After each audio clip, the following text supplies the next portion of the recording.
How you doing, Jason? Hey, good, Jocko. How about yourself? Good, thank you. I'm going to ask you as always, how's the weather? The weather's still beautiful here. Usually we're minus 20 and 3 feet of snow, and there's no snow on the ground, and we're sitting at +1. So And this is we'll take it going into Christmas. first week of December. Wow. Yeah, we have 83 here, California, 83. But, that's beautiful. Yeah, but I'd rather be on the ice, as you know. yeah, as would I. Yeah. So the other day I was talking to you a little bit about the teams, how many people they have in the front office, coaching staff, and it was just never like that when we played. You know what? I really didn't pay attention too much to it. I just know that nowadays it just seems like, oh, and this guy's working in this role, and they kind of seem like made-up roles for their buddies just to give them a paycheck. Yeah. I'm going to give you one more at the end that I'm creating, and I think it's going to happen within probably 10, 15 years from now. But I'll tell you at the end. All right. So your favorite team's the Oilers, right? Yeah, you betcha. Okay. So, they were struggling, and they were in the bottom. Yeah. They're in the bottom, I don't know, 10 or so. I'm not really following, but I think that's what you said. They were not doing too well. Yeah, they're deep in. Yeah, and they got a lot of people there. So you would figure that with all the brains there, they would do better. And, I can name you the list of front office people and coaching staff. It starts with the CEO. They have a hockey operations alternate governor. He's a CEO also, so he's part owner. So it looks like a hockey guy. Then there's another hockey guy who's a special advisor to the owner and a chairman. So what do those two, you think, do? Well, I don't know. I don't know why the owner would need an advisor.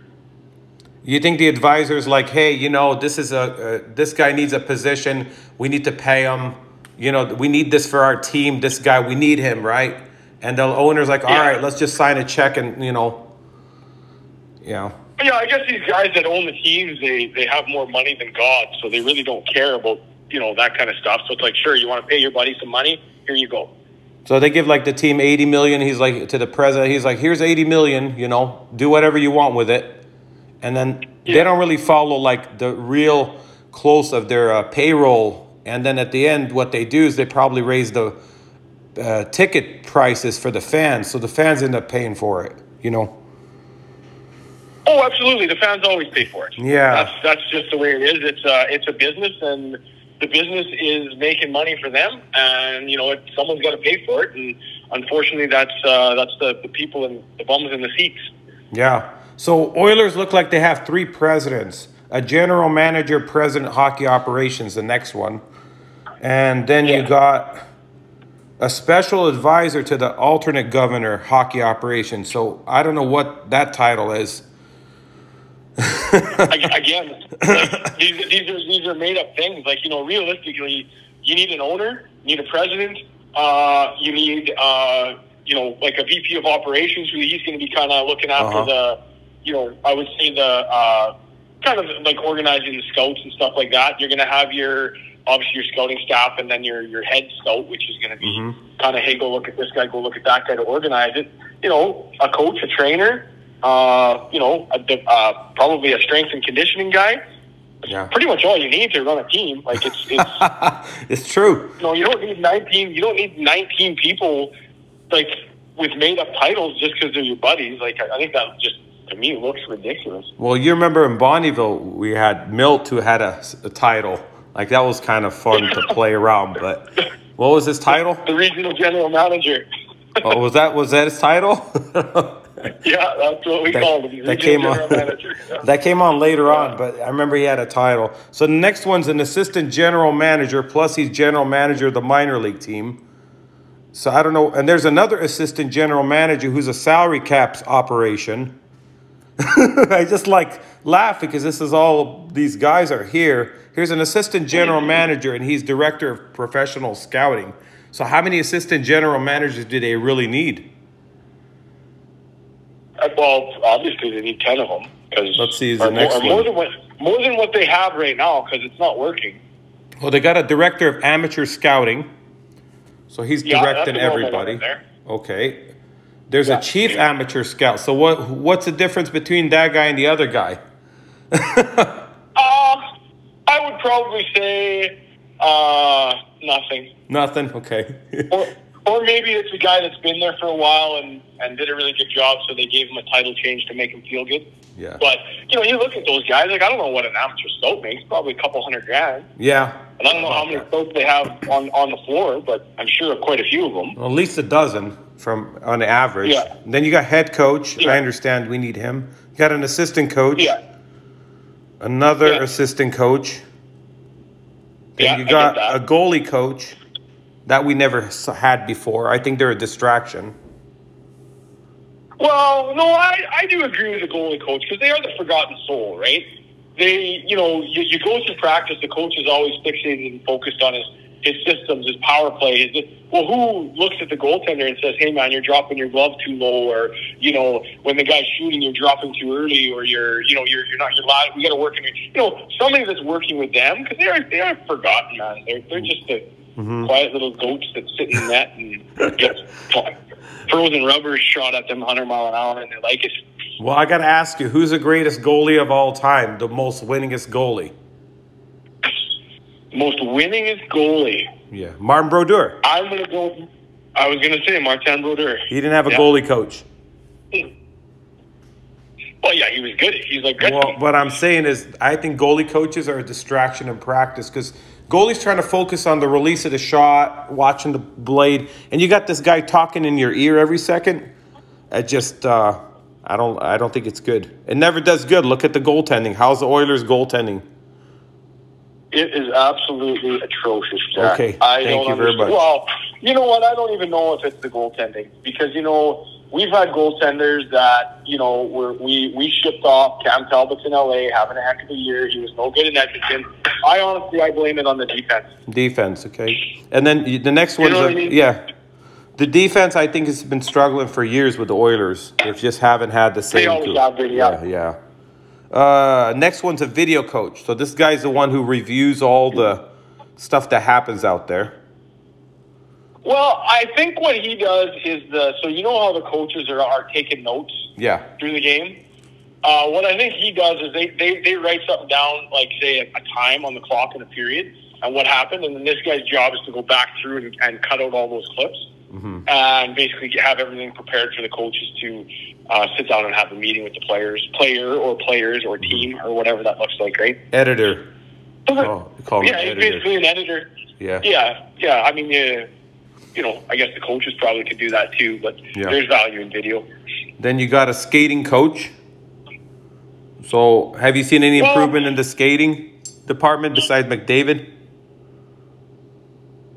You know what? I can't say. Like, I'm a big believer in power skating, but those kind of things I would, those are kind of off-season things, right? Yeah, not during the year. Like, you get better in the off-season, not, hey, let's work for 5 minutes a day on something, on edge work or whatever. That's, it might make you better. I don't think it would, but, that's kind of more that you buckle in for 3 weeks in the summertime and really pound out the errors that you have in your stride or your edge work. But, maybe, again, this could be a friend. Yeah, it could be. There's a senior director, data analysis and analytics. So that's another position. That comes down. So what that comes down to is that's the theory of Moneyball. I don't know if you ever watched that show. I've heard of it. They basically build this baseball team based on analytics, and like it's a cool show. It doesn't work. Look at Toronto tried to do that. Dubas tried to do that. It doesn't work. No, it doesn't work that way. You know what I mean? Yeah. You can. Statistics are statistics, but you look at guys that, Johnny Boudreau, he signs a contract and he goes into ghost mode, and then on his last year of his contract, man, the guy puts up 100 points so he can get a big contract again. Yeah. So you can't really believe everything that you look into. Yeah. Then there's a video. I don't believe in that. Yeah. I don't believe in that. I don't believe in that position whatsoever. Yeah, it's a lot of positions here. Video and coaching analytics again. Coordinator. This guy's a coordinator. Next one's a manager, hockey analytics. I can't believe all these titles. This is ridiculous. And they still can't win. That's three. You know what? That's three guys in analytics. So obviously, whatever they're analyzing, they're doing it wrong. So maybe you should look at getting rid of them. I mean, owners just paying these guys money, and then your ticket stubs are going up. Coordinator hockey development. So there's a guy who's a coordinator for the hockey development, and then there's a director for teams. What is that one, you think? That's just another title. I wouldn't even know what that. I wouldn't even have a guess as to what that is. It's another title. Then you got a director team services, executive assistant hockey operations. So that's all of them. Man, you think of just their front office and what they're spending. Yeah. And, we didn't even go through the scouts yet. There's a bunch of scouts, too.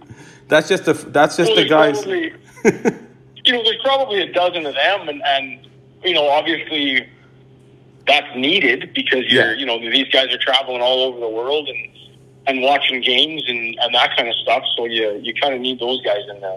I know growing up, everybody had scouts. That's kind of how they found their players. But so that works. I mean, I don't mind the scouting staff as long as they're doing their job. From the Oilers' perspective, I mean, we've had a lot of first-round picks and not a lot of success. So yeah, I mean, that's over the years. That's what I'm saying is like, you think the scouting staff is the... Yeah, here we go. Okay, so there's a pro scout. There's 4 pro scouts. Then there's the chief amateur scout. There's director of amateur European scouting. Then there's 8 amateur scouts, and there's a goaltending scout. That's how many. And then, the percentage of the guys who make it is, I think, like 10% to the NHL from the drafts.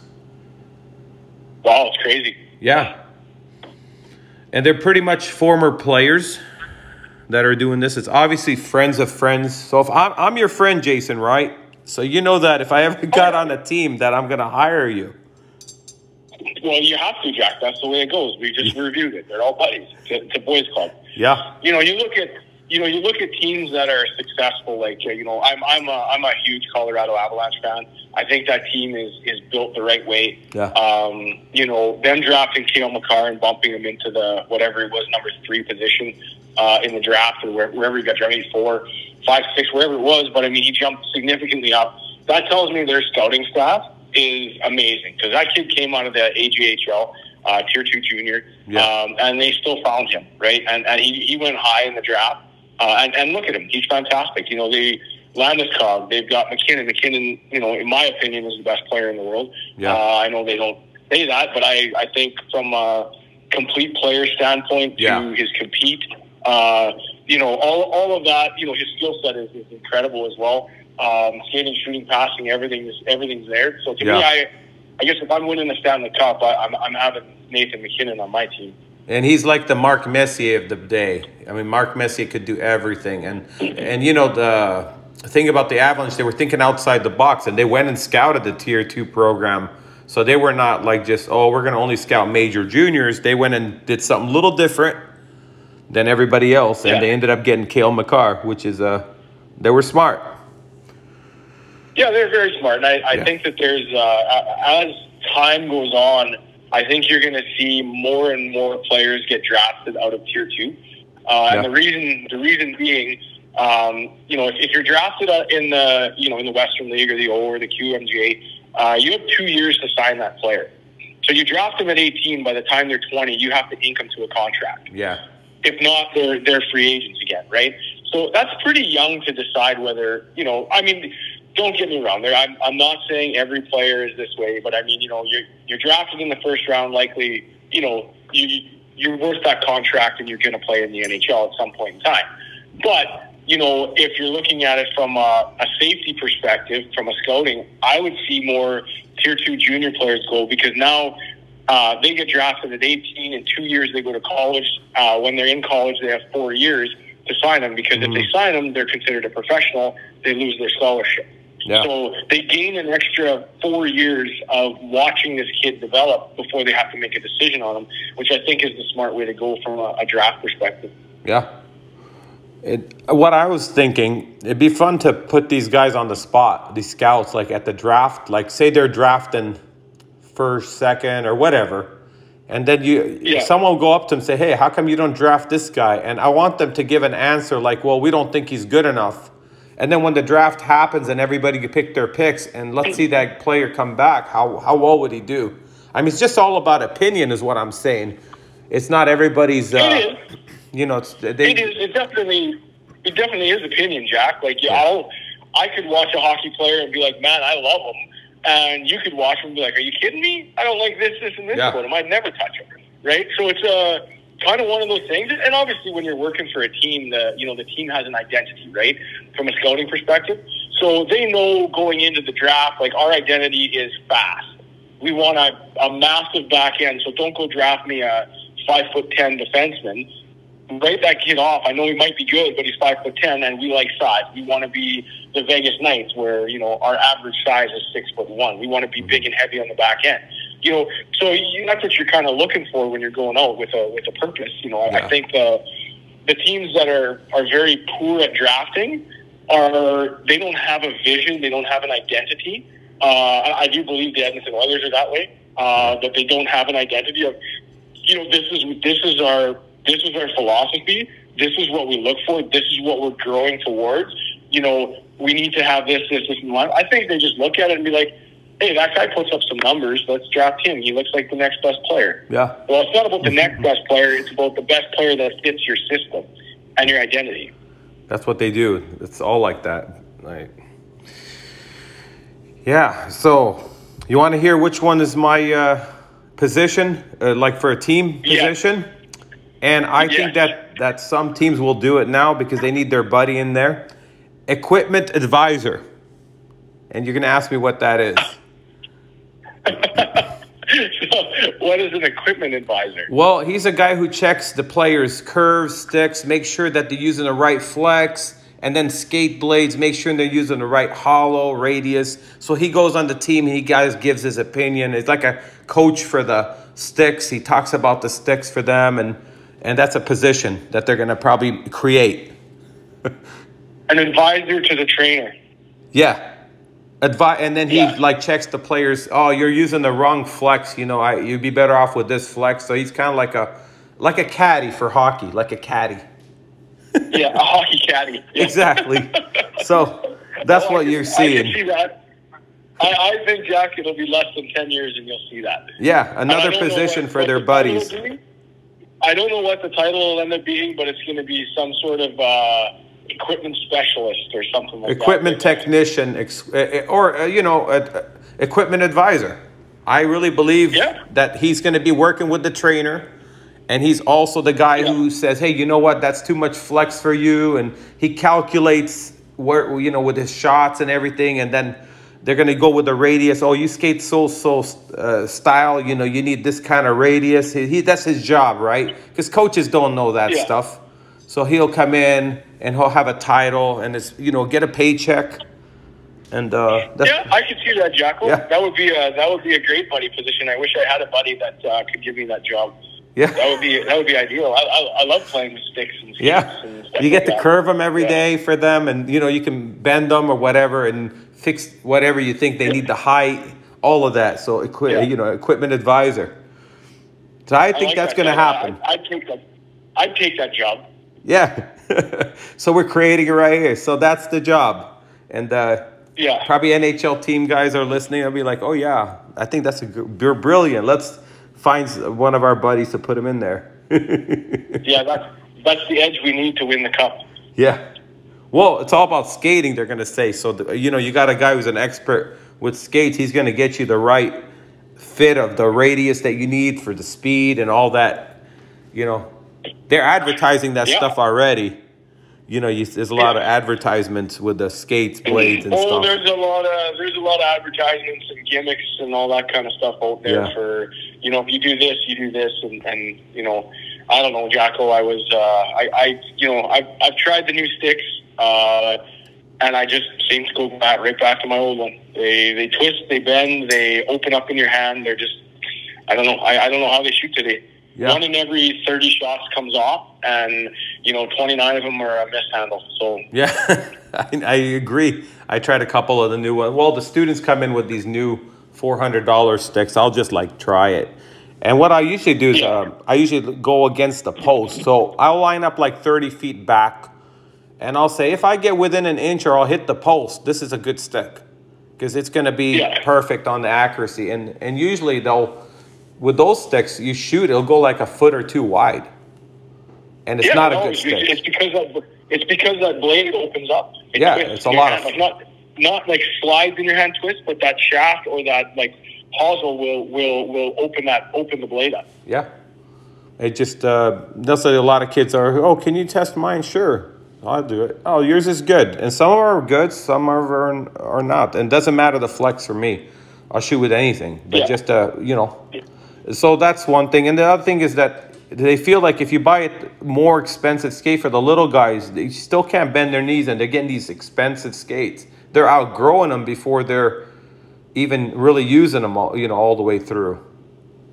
You know what? I've always got my kids skates at Pro Skate, and Pro Skate has never recommended, when they were young, has never recommended the top end skates. They said the boots are too stiff for kids, and they have no ankle flexion in them. Yeah. Because they don't have the weight to actually bend that concrete boot. So they give me, like, it would be 1 or 2 models down, so that they said that it can bend, right? Yeah. So that they actually get some bend in that skate. And, you and I have talked about it, like the older skates, the ones we used to get built from Audi, when you skated, your ankle could bend forward and backwards in those skates. Yeah. It was stiff side to side, and it was a well-built skate, really well-built skate, but you actually had movement in that boot so that I felt as though they were a better boot. Way better. I wish Audi would. And we got to tell people who Audi is. Audi's the creator of the step steel blades. He's the creator.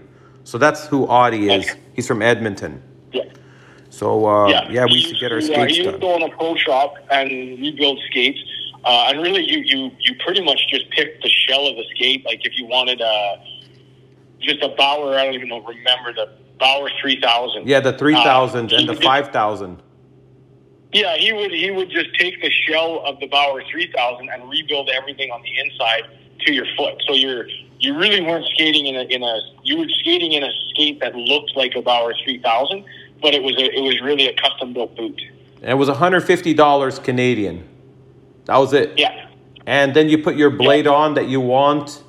And then, the shop was across from the West Edmonton Mall, literally across the street from like where the amusement park is, the roller coasters. It's on that exit out. And it's right across the street was his shop. And it was only skates.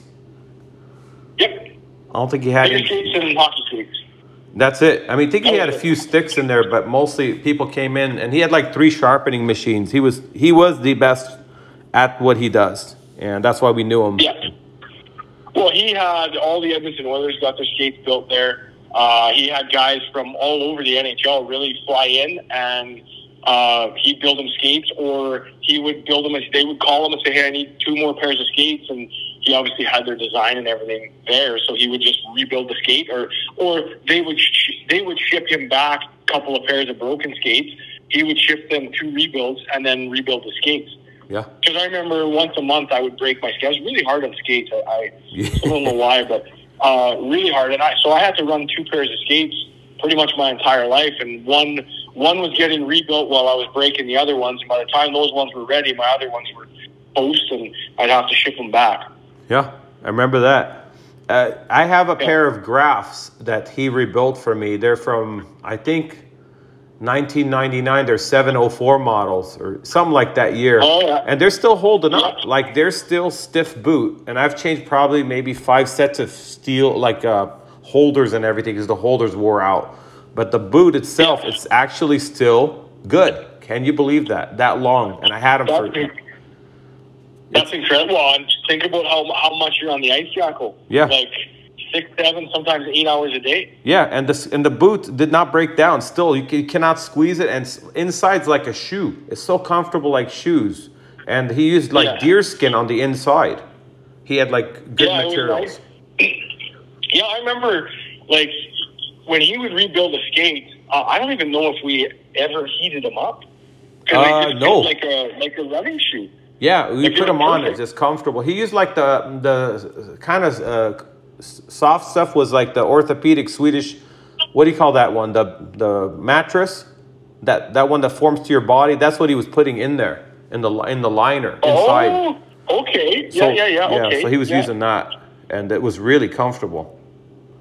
Yeah, I know it was awesome. I remember. Yeah, I just remember like basically, you never once like I never had a pain in my foot. I never nothing. You just put them on and went. And I guess the next pair of skates that I were like that for me, and they were custom built by Easton for me. It was started with Oh, the not Mako. the Easton Z Bubble. No, Not the Mako. It wasn't the Mako.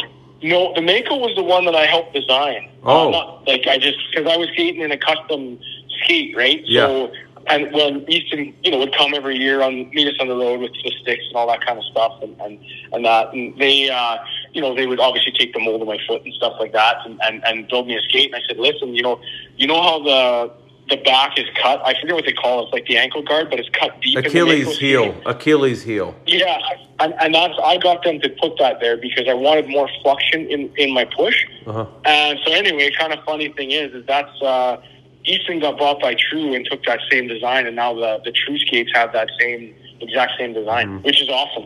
Yeah. Not that I'm a big fan of True skates by any means, but they do have that design. The Easton Mako skate I skate in, and I tried skating in the True skates, and they don't even feel anywhere near it. No. I like Graphs. The Graphs was my favorite skate. I used those for many years, and then Well, Graph is back on the market. Did you know that? But it's probably not the same way they're building them. They're probably making them out of graphite, I bet. I mean, they're not leather. Identical. Really? They're identical. Okay, so Yep. they went back to the leather. Because guys like me who Yeah, like they're- leather skates, I prefer those than, and they're cheaper, but they're a lot better. Like when you're skating, you can Yeah. feel the ice better. I mean, you're not in a ski boot. Yeah, and that's the one thing that I don't like. And like even these Makos that I have now, like I like them. They're probably a better skate than but I can't tie them up. Like I legitimately I just lace them so my laces don't look loose, and that's it. They're already Because stiff it's as just is. too. It's so stiff. It's so stiff. If I tighten them up, I feel like I can't control my edge. Yeah, it's just you're like in. So I don't. I just leave my skates loose. Everybody laughs at me. They're like, "You don't tie your skates?" I'm like, "Nope, it's too tight. It's too stiff for me. Yeah, I need to have my ankles where I can move my ankles in it, or it feels silly." yeah. It's so hard to kind of. They just change every year the product of companies, so it's hard to keep up what's good or what's not. They're always changing. You know like, what? That's what I hate about companies. You know what, Jocko? I think they changed the look of them. Right now, I don't think there's really... I haven't seen a skate out there that looks any different. I know Nate, my son, skated in the Hyperlights, and he really liked those, but they broke down on them. They had a fault in them. So they fixed that with the Hyperlight 2, so he'll switch back to that, because he switched from those to the True skates, and we've had nothing but issues with True, and there's nothing True will do about it. Crazy. I heard that I've Like seen you actually said- the bolts pop out on the True. That's what happened. The, That's what the happened to him, rivets, yeah. the rivets where they go into the blade, they've come out. Yeah, we've had nothing. We've had nothing but issues with those skates. Nothing but issues. I would never recommend them. Never buy them. He's like I said. He's going to go back to. He says they're super comfortable now that he's kind of got them fixed for the 19th time by Pro Skate. Not that it's Pro Skate's fault. It's because they're a custom built skate right from the factory. So Pro Skate was the one that actually looked after him. True did nothing for him. So thanks to Pro Skate for that. But and I think next year he'll just switch back to go to the Hyperlight 2s and skate in those, because we had no issues with those skates. They were awesome skates, well built, cool design on them. Like they had some ankle flexion in there. I skated on them. I actually on his skates, and I liked them. I thought it was a pretty solid skate. Yeah. You remember the Daouz 501s? I like those. Gretzky wore those. Yeah. But those were Yeah, comfortable too. Yeah, I skated in a set of Daouz. That was kind of, I think Daouz was my first skate, custom built skate. And then I went to, I think after that, I think I stuck with Rydell was the brand that I really, really liked. But I mean, it was just kind of, I liked the look of the Rydell because Audi did the guts of it. So really, you know, if you like the skate, you know, he just redid the guts and it was just a perfect skate. So yeah, and I stuck with that right up until I think Audi. I think I stuck with that right up until Audi shut down. Yeah, I remember Audi used to just give you a pair. He's like, "Here you go, Jason," and you go out and skate. You destroy the skates like in 3 weeks. Oh, here they are, Audi. They're like already broken down. Here, take another pair. Try these out for me. So you go out there with another pair. It was fun to watch that. Yeah, I like Mom and Dad really didn't. I was his guinea pig. Like I remember when. I was breaking all these skates, and obviously he hadn't met me. Like I got my skates built once, and you know, he wasn't dealing with me. It was the other guy anyway. So Dad was always, or Crystal was bringing my skates into Costin to get rebuilt, and so Audie said, "Hey, bring this guy in here. I want to meet this guy that's shredding my skates because nobody ever shreds my skates." And so I walked in the door, and I mean, back then I was, you know, 5'9", probably 135 pounds, soaking wet. And he's like, "I did not expect this. I expected like a 6'6", 230-pound man to walk through the door." And I'm like, "Nope, just me." So and then he kind of, I became his guinea pig, and he would just build me a new skate and call up and be like, "Hey, I built one better. Let me try it." And it was like 3 weeks later, I'd be shipping them back in, saying, "Nope, still the same." I think he was learning as he was going. Kind of, he was ahead of the game on skates. I mean, if hands down. Yeah. He was hands down, and I remember we used to, and I know where he got this idea of step steel. So the steel is better, but the steel is bigger. But you remember what you and I used to get him to do? We would put lifts in the front and the back so that we had more leverage over top our skates. And I think he took that idea and said, "Hey, this is a really good idea, but I'm just going to build that into a steel so it's a bigger steel, so they get that better push like a torque." But the other reason was I was short, 5'8", and I needed a little more height, so I did everything I could to look taller. So I added that quarter inch of the lift under the, what do you call it, the holder. So I put 2 and 2. So I'd stack 2 in the back, 2 in the front. So he would do that for me. It was just part of the custom deal. But they gave us some torque on the push, like a little bit more like a. Honestly, because don't you remember you had your skates like that, and you said it makes you faster. So we took my skates in and we timed me with my skates, and then we went and got the lift put in the front and back, and it did. It definitely made you faster. Yeah. Having that more leverage over that blade was took a little bit more to get used to. I mean, not a lot, but once you got used to it, it was perfectly fine. The only problem I have with the higher blade, and I'll tell you, I did try one set, is the blades warp to the side because of so much power when we push, you know, like a stride, and after a while, the plastic just bends. So that's why I'd rather have the lift under the holder instead. I'd rather have a normal size blade. Yeah, I do find with the step steel, and there's another one that's out now too, Canadian made. It's a harder steel, holds an edge a lot better. Just for skating wise, it holds an edge a lot better. It's because it's so hard. If you do hit a post or something like that, you'll lose that edge pretty quickly. Yeah. But from just a skating standpoint, I know I switched Nate from Step Steel, because Step Steel sold, to this other company, which is the same design, same size, everything like that. And I find those are a lot better for bending. Like they're a lot stiffer, so they don't bend. With a Step Steel, I find anybody that's running Step Steel, by 3 months into the season, I'm having to straighten the blade constantly every sharpen. Do you think because it gets overheated quickly? Because sometimes the blades get overheated when you put it on the holder, and you know, they just bend after they stay. Once it cools down, it stays like bent. Yeah, I think it's maybe just a softer steel than like this. And I forget the other brands. I wish I remembered it, but I don't. This one's a black steel I'm holding in my hand that I'm sharpening for someone, and it gets hot pretty fast, like hotter than the regular one. It's got the black coating on it, which is nice because that's the thing with those blades is that they're softer steel, so they actually sharpen quicker, but they don't hold an edge as fast. Oh. And then they got that whatever kind of coating on the outside that they say Yeah. makes it smoother when you skate and you're faster. I got a really hard time believing that the coating on the outside of your blade is doing anything. I agree. Because you're not running on the outside of the blade. You're barely digging in. Like you're on top. Like if you look at a glide phase, you know, you're not even, man. I don't even know.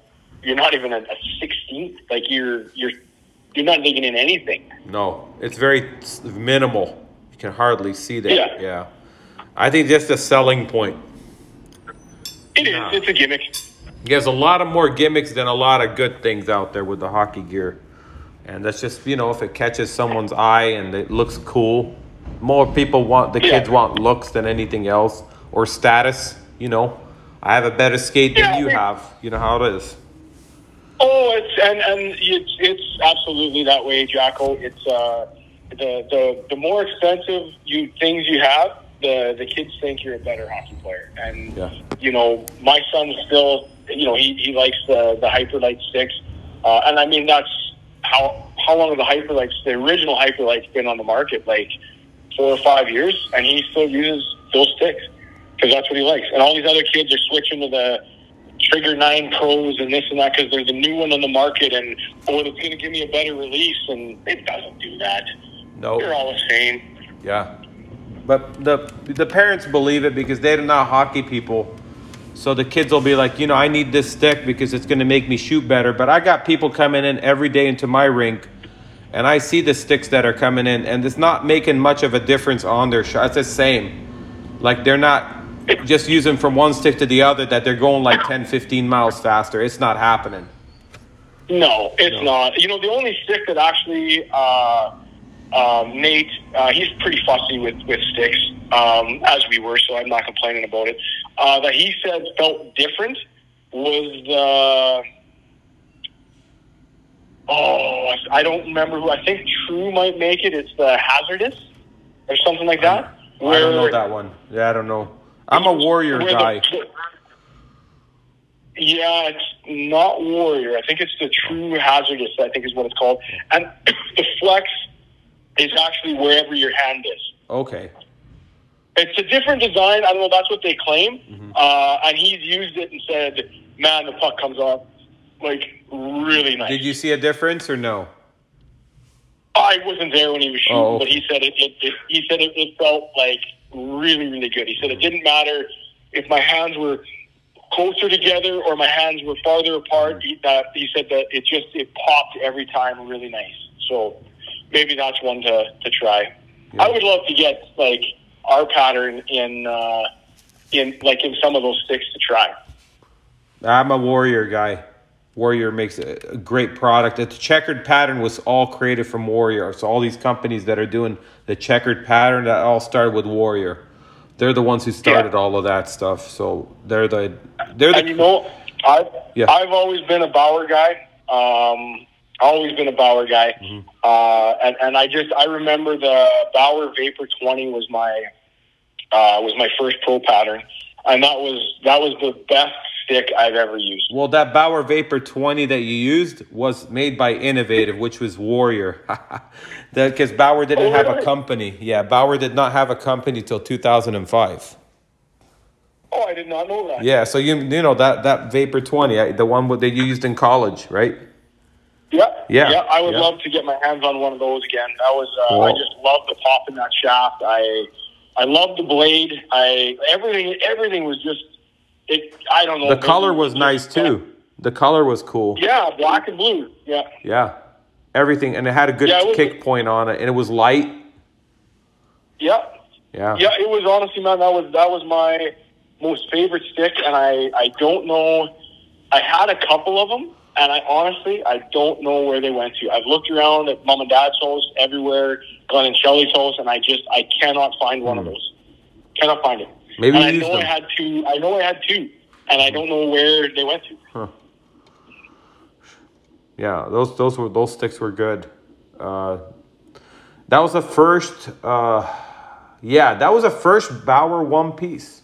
Believe it or not. So Innovative was making shafts for Bauer. So they were making the Vapor 8, Vapor 6, Vapor 10. They were making the Nike Apollos. But that was the very first Bauer one-piece stick. That one that you're mentioning. And it was the best one. Out of any Bauer stick, I think that was the best one. I really like that stick. I know Easton was not happy with me because they were doing my custom skates. And they just assumed that I was going to go with them for my sticks. And I really like the feel of the Bauer. I mean, when we were, I think we were in Ann Arbor, Michigan, whenever we were, they flew down and brought all their stuff and we were kind of getting sized up and geared up and that kind of stuff. And I ended up ordering Bauer and Easton was not happy with me. So I remember that, but I love that stick. And you know, they were obviously the Bauer reps were awesome to me. You know, because I broke a lot of sticks in college because I played center down the middle, right? So, and you taking face-offs, pop sticks, and obviously I could shoot a puck because I trained at Hockey Alley. So it was, you know, I broke a lot of sticks, and honestly, I'd be running low, and we'd make one phone call, and within 10 days, they had another batch sitting there. Well, that's pretty quick. That's not bad. And so then I would be curious to see if by chance, if I got a hold of the Bauer factory, if they wouldn't have some dusty sticks sitting around there of that. I don't think so because the plant opened in China in 2005. They started their own. So they started with the Bauer X30 and then they went to the X40. Those are the first two one-piece sticks. It was a white one that they made. But before that, everything was made by Innovative, which got sold to Warrior, which is a New Balance company that makes the shoes. So yeah. So if you got an Innovative, that would be an Innovative shaft. Actually, they just have Bauer over it, you know. But it's a design to specifications of a one piece. That was a good stick. Yeah. I mean, I had 6 of those. I remember using those. They were good. Yeah, they were. I like those sticks. Yeah, they were really good. I enjoyed those. I think the quality of sticks today is better, like for breaking wise. You know, versus those, but they were new on the market, so everything wasn't kind of figured out. But and don't get me wrong, the sticks are still designed to break. But I do believe that even the store bought sticks are built with better quality now than they used to be, but they're nowhere near a pro stock stick. No, nowhere near. No. You know what the best Easton stick I think is the Easton Stealth. It came out in 2004. You ever used one of those? The black with the silver and red. Yeah, well, you could buy them in blue or you could buy them in red. They had a couple different colors. Oh, that's a CNT. That was good too. No, but this is the original Stealth. The one that, the first guy to use it was Joe Sakic. But what they did to him is, I interviewed the creator of Easton Synergy. So he said that they just left it like a regular Synergy. They painted over it so nobody knew. But he was using something that wasn't out yet, so they hide it, you know. So he played with it in the game. He had a hat trick. I liked the gold, or the goldy orange, or I would say orange grip stick. The Sycor. The one. No, it wasn't the Sycor. It was kind of. You remember the old ultralights? Yeah. Like shafts. It was kind of built like that, but it was an orange. One piece Synergy, and it was a copper color. The copper color one. Yeah, kind of a copper color. Yeah. He created that one too. The guy I'm talking, Holmes, he created all those. Top on that, but I'll tell you what: if I took 21 timers with it, it would snap in my hand. Really? Huh. Yeah, it just those ones there. I ran out of my sticks, and so I switched to those while my other ones were coming in. And as soon as mine came in, my Bauers came in again. They told me I'm not allowed to use that stick again because I was popping one of practice. They were just not holding up. And they were cheap. They had an amazing feel, amazing pop, but they just did not have the durability in them. Yeah, they came out for a limited time. I think they came out for 6 months. They weren't out for too long. I didn't see too many No. NHLers with those. I only saw them with the silver one, the original synergies, and then they went. Yeah. A lot of players were using the stealth. I tried one of those stealths. It was good. I mean, it had a good kick Yeah. point. The kick point was it was really good. It was light too. So yeah. Yeah, those were good sticks. I like those as well. Yeah. Yeah. Easton made a good product. Did you know Easton's back on the market? Yeah, but Bauer bought them. It's just a Bauer product with the Easton name on it. That's all. Yeah, it's kind of cool though. Yeah, cool. but it's not the same. It's not going to be the They same. have old school colors and old school design. So I think that's pretty cool. It's cool, but it's not the same. It's not the same. It's not the same. No, but no. you know, for nostalgia purposes, Yeah. I think it's pretty sweet. Yeah, it's fun to talk about old sticks, but we don't get to use them anymore. Now it's all new stuff, and Yeah. I don't keep up with it. I have my stock of. No. I have a stock full of my Warriors, and that's it. I'm good. Yeah. But I do try everything that comes in, but I don't keep track of what the names. Like I just say, oh, let me see this CCM. I don't really look at the names of the gimmick names that they give them, or Yeah. I just look at the stick and I go, okay, let me try it. Let me see. A lot of it's so light Yeah. that what happens is when they catch a hard pass, the sticks fly up because it's so light. So that's what I'm. I don't think it's light. I think it's because they use such a light flex on their stick. No, not the stick pops off because it's so super light. Like, and when they catch a pass, Yeah. the stick doesn't stay down. It pops up. Yeah. On kids. Well, I was talking to a kid, a defenseman, really, really strong defenseman. He'll play junior next year, and he'll sign an NCAA scholarship. He's really talented, and he uses a 65 flex, and he puts like a 6 or 8 inch extension in it.